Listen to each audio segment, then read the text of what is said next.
Actually, I never knew about Palestine before October 7th.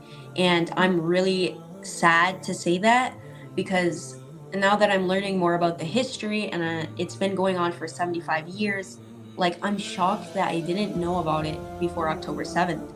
And Mhm. even the way I came to know about it on October 7th, it was like misinformation. Yeah, so the second moment that really like shocked me to the core was seeing a mother. She was holding her child and wrapped in the white shroud, and she's holding her child and talking to her child and like still thanking God at that moment, even though her child had passed, even though her child was murdered. So that really affected me to a very deep level. And that's when I said to myself, I need to figure out how their faith is so strong in this moment. How can they thank God? So at that moment, that's when I was inspired to open the Quran and start reading it. I had a copy of the Quran. I was gifted it maybe 2 years ago, but I never opened it. I was given it by a Muslim community, where they're giving out free Qurans, and I never opened it. I don't know why, but I never opened it. And that day when I saw that video of the Palestinian mother, I opened it for the first time. And I will say the very first words I started reading, I literally had to stop reading, and I was like, this is incredible. This is exactly what I needed to hear. Assalamu alaikum warahmatullahi wabarakatuh, everyone. I'm Aisha Rosalie. I'm joined with Abbey Hafez. Walaikum salam. Thank you for the invite.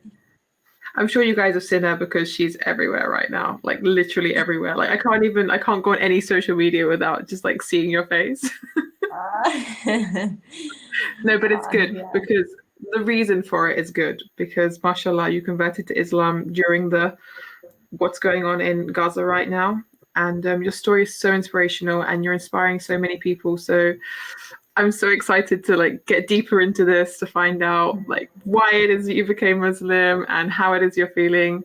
And yeah, I'm just super excited to ask you a million questions. Thank you so much. And also, I just love your energy. Like, I can feel it. Yeah, because I'm excited because like you just I've seen so many like little tidbits of like interviews and stuff, but I haven't seen like a Mhm. full like a long form interview. So there's so many I know Yeah. so many bits, but I don't know like the full story. So I'm just so excited to like actually find out, get deep into it. Well, let's go, inshallah. Inshallah. Bismillahirrahmanirrahim. Okay. So I know you had a Christian upbringing, so let's delve into that a little bit. So Mhm. yeah, tell me about your upbringing. Yeah, actually, I was raised Christian from birth. The church that I was raised in, you are like baptized as a baby. So I was like baptized as a baby and grew up Christian, going to church every weekend, and then also like Bible school and going to church every Sunday. And I was like very much into my faith as a Christian. So even growing up, I went to college and I found my own like relationship with my faith at that time. So I went to a different church, but I was still very much Christian and still very much believed in my faith at that time. Mashallah. That's good. It's nice to hear that you had like a good, strong faith upbringing. So did you always believe in God, or was there ever points in your life where you didn't believe in God?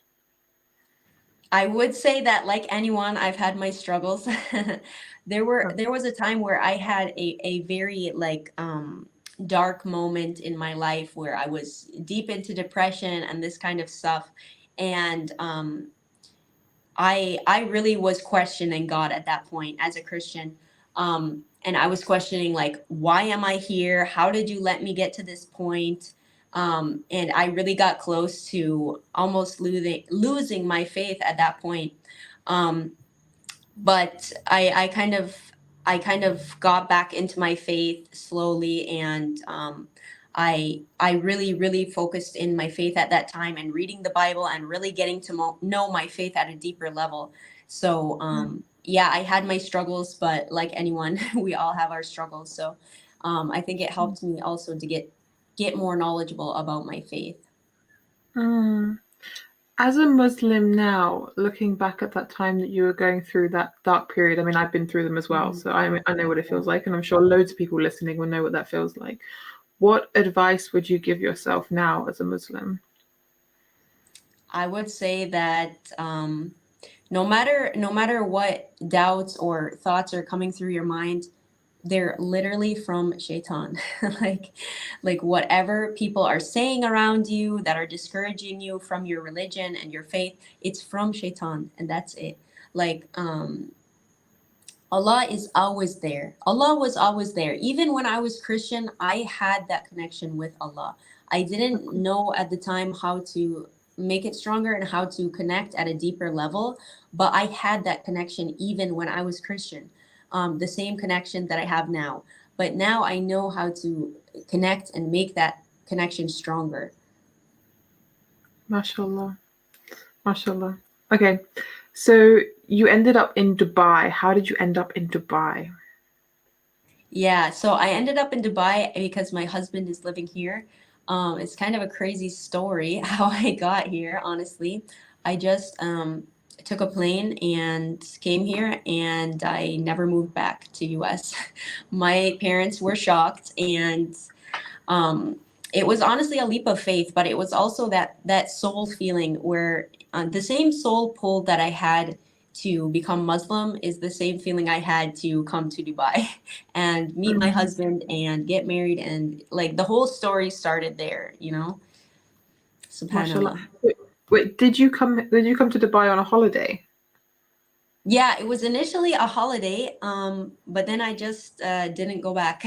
So I think that's what maybe shocked my mom to the level that she took a plane and came to Dubai to see me because she was like, "What happened? Why are you staying there?" Like, yeah, so it definitely shocked her.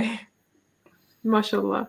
So you first came to Dubai, this is what I want to get. Why I want to understand why Dubai. Like, did you know your husband before you came, or did you Yeah, yeah. come? Okay, Yeah, I that knew makes my sense. husband from before, so I came on vacation and I was like, okay, I'm gonna meet him. I'm gonna, but I just stayed and we got married really quickly after that. And yeah, that's how our story started. MashaAllah, that leap of faith. Some hmm of the best moments in our lives happen from those leaps of faith.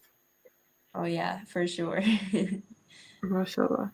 Okay, so let's move on to the Palestinians because this is what everyone's talking about right now. Obviously, is what's happening in Gaza, which is absolutely awful.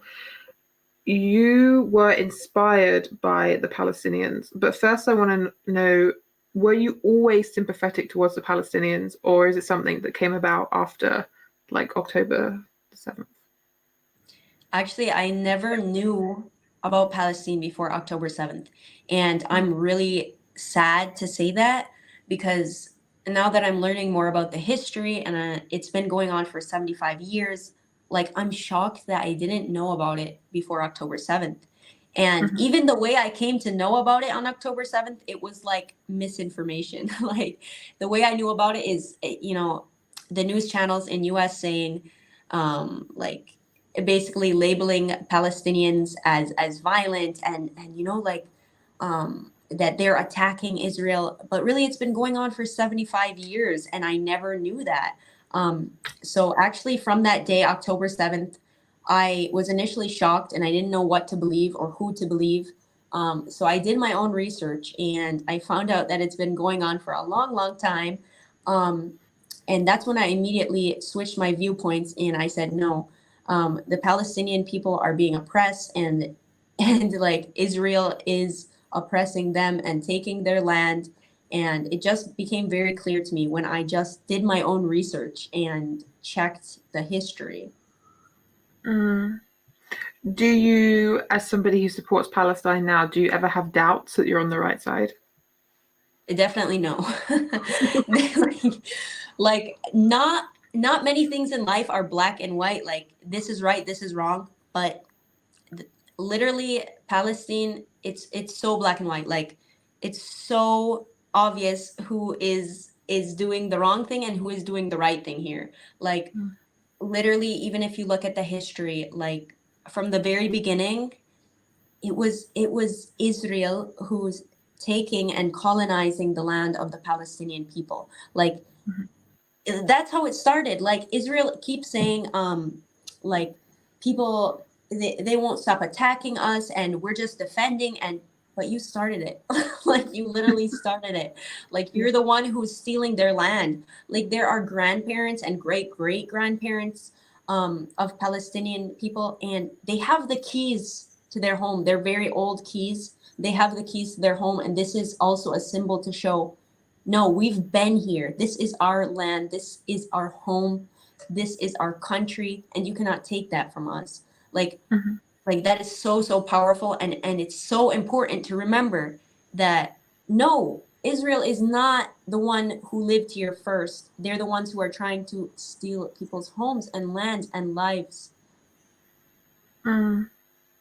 Definitely, I agree. I mean, before I became Muslim, I didn't know anything about the cause either. So, like, don't feel guilty. Like, it's not your fault because I completely get that feeling. And I always I feel awkward saying it. I'm like, I didn't know about this. I'm sorry, but it's not our fault because we grew up in countries where the media is very like controlling about what we think and feel, and Mhm. Yeah.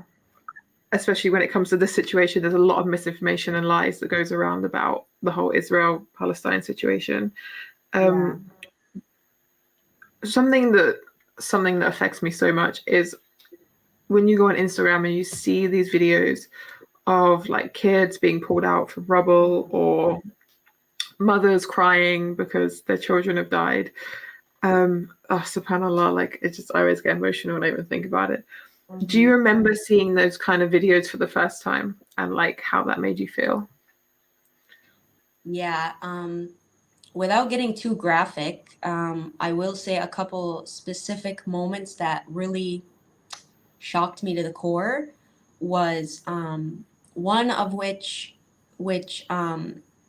the father who's carrying um, his children in bags, and when I say children, I mean like literally they have to be carried in a bag, like bags. You know, everyone knows what I'm talking about, but um, that shocked me to the core. And I became very, very invested in learning what's happening in Palestine.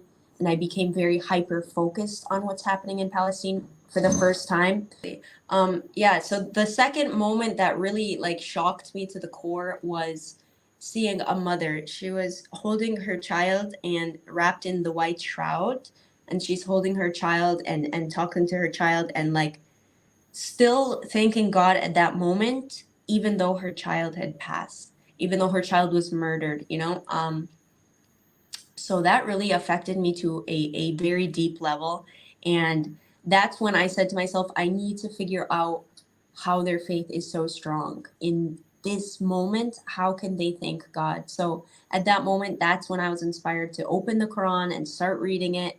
And subhanAllah, that started my journey. Mm. It's like a superpower, right? Like being unmoved by the world and staying strong no matter what's going on, especially when you're going through insane difficulty that I can't even imagine, still managing to stay strong and stay faithful. That's a superpower. Yeah, I think so. It's like seeing somebody, in my eyes, like seeing somebody fly or lift a car. You're like, how? Like, that's a superpower, honestly. Yeah. SubhanAllah. Um, Mhm. do you do you remember picking up the Quran for the first time? Yeah, actually, it's funny because I had a copy of the Quran. I was gifted it maybe 2 years ago, but I never opened it. I was I was given it by a Muslim community where they're giving out free Qurans, and um, I never opened it. I don't know why, but I never opened it. And that day when I saw that video of the Palestinian mother, I opened it for the first time, and I will say the very first words I started reading, I literally had to stop reading and I was like, this is incredible. This is exactly what I needed to hear. And I was literally looking for peace about what's happening in Palestine. I was looking for some kind of peace, some kind of hope because I felt hopeless. I felt helpless. I felt like, why are these people dying and I can't do anything about it? And why isn't God doing anything about it? And why is this happening? So when I opened the Quran, I felt peace for the first time in weeks, of seeing these children and seeing these families, husbands, wives dying. I felt peace finally, reading the Quran, because it was talking about these situations specifically. I remember hearing words in the Quran that were specifically addressing what's happening in Palestine, and that Allah sees everything, and that talking about the martyrs, and that they don't feel any pain, and that, all of these things, they were giving me so much peace, and it started to really connect to my soul at such a deep level. Subhanallah, Allahu Akbar. So when you're reading the Quran as a Christian, what was it about the Quran that made you, I guess, from a Christian perspective, right? Because you were already Christian, but you were picking up the religious book of Islam. Why was it when you were reading that book, you were like, oh, I feel more connected to this than my own book, pretty much? Yeah, I would say that it felt like the Quran was speaking directly to me, and speaking directly to my need for peace, and specifically my need for peace about Palestine, what's happening in Palestine. So it was like like the exact situation I was in, the Quran was addressing it and giving me a solution for it, like a solution to feel peace, and then it started answering my questions that I had as a Christian for many, many years, in the back of my mind. It started answering those questions in the first two surahs of the Quran. Subhanallah. Actually, the first sentence that you said, where you just said that it was speaking to you, that just made me realize so many things, because I know in Christianity, like, you don't have that direct connection with God all the time. Like, there's a lot of like going through priests and things like that. Whereas in Islam, we're always like, we pray straight to God. We don't have to, like, you don't have to go to some imam or some sheikh. Like, if you're having a problem, you can just speak straight to God. There's that side of it. And also, like, obviously with the New Testament and the Old Testament, it's like somebody's interpretation of what Jesus did, whereas the Quran is from, it's a direct source. So it's like, in a way, that made so much sense. Even though I was never really Christian before, when you said that, I was like, yeah, that makes sense, because the Quran is speaking to you. Like, it is unchanged from the time of Prophet Muhammad, peace be upon him, gone straight through from God to Angel Jibreel to Prophet Muhammad, peace be upon him, to us. There's no like all this, oh, this person said this person said this. It's like a very direct line. And we have that direct line to God as well, mashallah. Actually, I had like a huge realization when you said that. I was like, wow, that's so deep. Okay. Can you tell me about your shahada then? So to change religions is a big deal. I did it 4 years ago, so I know how hard it is. What was your tipping point? And tell me about your shahada moment. Yeah, actually, I think I have two shahada moments because I think I actually took my shahada before I actually took my shahada. So after reading the Quran for maybe a week or so, I had this really strong pull and this urge to try praying, the way Muslims pray. And then I said to myself, I was fighting with myself, like, you're a Christian, you can't try the way Muslims pray. That's so weird. Like, you're going to be going against your religion. But there was this strong pull, and I said, no, I have to try it. I can't resist this pull, this urge, because I literally felt like it was from God. So I looked up on Google how to do wudu. I did the wudu, and I followed an app on how to pray. And so I did the prayer, and at the end of the prayer, I literally started bawling. Like, I couldn't stop crying. I literally fell down, and I just was crying on my hands and my knees and my face. I was crying to Allah, and I literally felt Allah to the level that I never felt God's presence in my life like that before. Um, people are always saying like, you need to feel God's presence, and I never felt it until that moment. Now I know, yeah, this is God's presence, and this is what it feels like to have God with you. And I literally was crying, such a happy cry.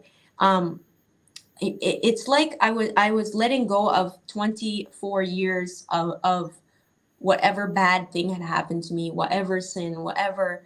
Um, I just let go of everything from the last 24 years, and imagine how that weight must feel when it's lifted. Like, oof, I felt a level of peace that I was like, this is it. This is the most important thing in my life. This is it. And I literally sat up, and I quickly called my husband. Please take me to the mosque. I need to do my shahada now.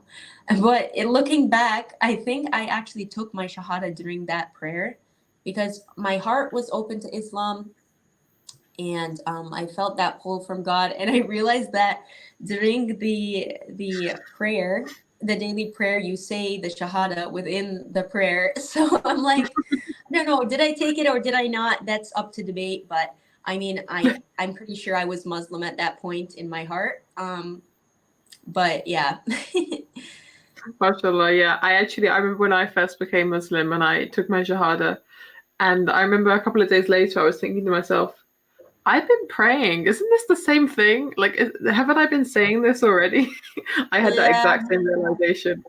I still don't Mhm. know what the Islamic ruling is on that, but I remember having the same realization as you. Yeah. MashaAllah. Wow. So you went to the mosque, you took your Shahada. Did you take it in front of like a group of people, or was it just like you, your husband? How did it work? Actually, I didn't go to the mosque. I did it at the Islamic Center here in Dubai. And Okay. it was literally just me, my husband, and one sheikh or imam. I'm not sure exactly what it's the name is. But yeah, literally just that. So simple. And I just said my shahada after them. They told me the words. I said it, and we also said it in English so that I know the meaning. And yeah, that was it. MashaAllah. So you have a very active social media page where you're promoting one, your conversion to Islam, and two, the fight for freedom in Palestine. Were you using social media before then? And if you were, like, what was your content? What were you doing? Mhm. Yeah, I will say that a long time ago, maybe like 2 years ago, I was a fitness model on Instagram, and I was doing all that. I was very much into the body image, and what do I look like to people, and how can I get more likes, more views, just trying to get the fame and that social validation. And after I met my husband, I just left all of that. I made my accounts private. I deleted everything, um, because that version of me, it wasn't me anymore. And Mm. I didn't like that my worth was being validated based on my looks. So Mm. even 2 years ago, I had that feeling, and I left all of that behind. And I said, I don't want to be famous. I don't want to post. I don't want to be an influencer anymore. And subhanallah, yeah, I'm an influencer again, but a different way. Um, subhanallah, Allah plans. And literally, when I posted the first video where I was reading the Quran, I think I maybe had like 100 followers on TikTok who were just like close family and friends, and that's it. And somehow the video blew up. People resonated with it. People were connecting with what I was saying, and it honestly shocked me and scared me at the same time, because I didn't want to be famous. I didn't really expect that kind of reaction to what I had to say. And I was just so excited to share with anyone who would hear me, what I had to say, because it was just so important to me to share that message, of what I learned from the Quran, and just subhanallah, subhanallah. And now as a Muslim influencer and sharing Islam through my posts, I have more followers than I did back then, as a fitness model. So subhanallah, Allah plans, and the plan that Allah has is always better than our plan. Mm. Why do you think that your content now is more important than the content that you were doing before? Yeah, the content I was doing before, it was all about me. It was all about me, and it was so shallow and surface level. In my mind at that time, I was empowering women. You can show your body if you want. You can, you look beautiful for you. It's not about men's reaction. It's about you being able to do whatever you want. This is empowering. And after a while, I didn't see it that way anymore. I felt like people were looking at me like a piece of meat, and Mm. um, I didn't like that my worth was being calculated based on likes and comments and views. Mhm. So now that I'm posting, I literally have like, I don't even know how many followers anymore, but on Instagram maybe like 90,000 followers, and I literally, that was not my goal. My goal was literally only to share about Islam and to show people the truth and the beauty of Islam. That's it. That's always been my goal, and that will continue to be my goal, inshallah. But the thing is, my purpose now, it's not about me. It's Mm. so much bigger than me, and it's to show other people the beauty of Islam, and it's to show people who maybe they didn't know about Islam before. Maybe they're stuck in a dark place. They need some hope. They need a purpose. Um, and maybe they need to know about Islam, and maybe I'm going to be the one to introduce that to them. Mhm. Um, and inshallah, that will happen. MashaAllah. What is one Islamic teaching in your life that you have that you can never live without now? I will say the prayers, the five Mm-hmm. prayers. Actually, I can feel the difference in my heart when I'm good in my prayers and when I'm not good in my prayers. Like if I miss a prayer, I start feeling really bad, anxious, or like, some doubts or thoughts will come into my mind about different things in my life. I'm like, why am I feeling so terrible? Then I'm like, oh, I miss my prayer. Okay, that makes sense now. Like to it, like they're connecting, the reason is connecting now. So like when I'm praying, it's like reconnecting to Allah throughout the day, and it's giving me so much purpose, because how can I feel hopeless when literally the creator of the universe is asking to meet with me 5 times a day? Like subhanallah, we can't lose our purpose when literally like the creator of the universe is calling us to him 5 times a day, and he wants to meet with us. Like, who are we to meet with the creator of the universe? But subhanallah, he's the one who wants to. So yeah, it's really amazing. And I feel like even if my day is terrible and like everything goes wrong, if I just have my prayers, like there's still peace in my heart. 100%. There are so many benefits to praying 5 times a day, and I think for me, Mhm. like that's why Islam stands out so much, is because it's one of the only religions that forces you. I don't know any other religion that does this actually. That forces you every single day, not just once, 5 times a day, to Mhm. turn to Allah, and it's saying like God created us. He knows what we're like. He Yeah. knows how quickly we can get lost. And he's saying, look, if you don't turn to me 5 times a day, you are going to get lost somewhere in this Mhm. world. You're going to get lost in your head. You're going to get lost in the craziness of the dunya.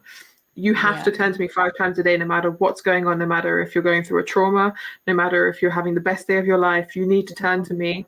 Otherwise, you're just not going to cope. And that's so true.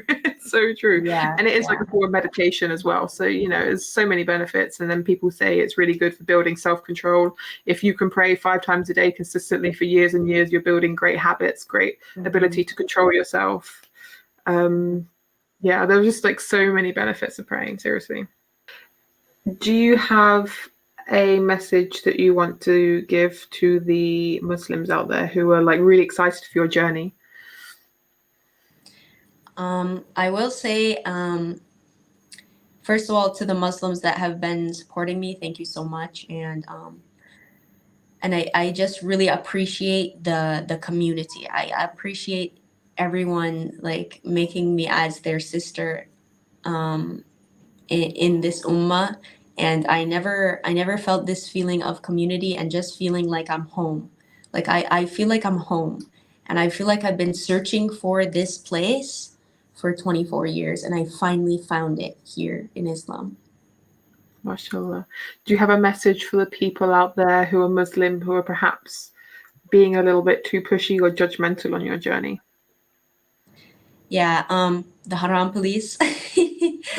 um I will say that I know the people who are giving the advice to new Muslims, to new reverts, they may be doing it out of a place of sincerity. They may actually be trying to advise and to help someone on their journey. But I will say that if we push all of the new rules and regulations on new Muslims, they're just gonna get scared and they're gonna feel overwhelmed. They're gonna feel helpless.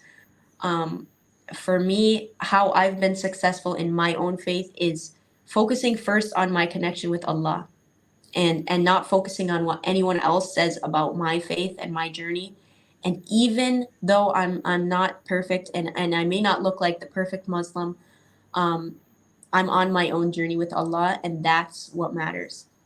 Even if you're not doing everything perfectly, if you have that connection, you're golden because Yep. eventually you're going to grow. You're going to every day get better because you're with Allah. So Mm. that's the key. That's it. Just keep it simple and just stick with Allah. That's it. MashaAllah. I think we often forget that the Quran was revealed over 20 years. So these rulings, it took 20 years to implement them. So sometimes the people who are a new Right. Muslim, it's like, hey, all these rules, like very quickly, it's a bit hard. Yeah. Um, and the last thing I'll ask you is, what do you want to say to the people of Palestine who might be watching this? hmm I will say that just know that Allah has not forgotten about you. Allah sees everything that's happening, and Allah sees the hardship. Allah sees what's in your heart, and just know that Allah has not forgotten about you, and neither have we. Neither have we Muslims, and neither have all the other people in the world. We are all with you, and we are praying for you.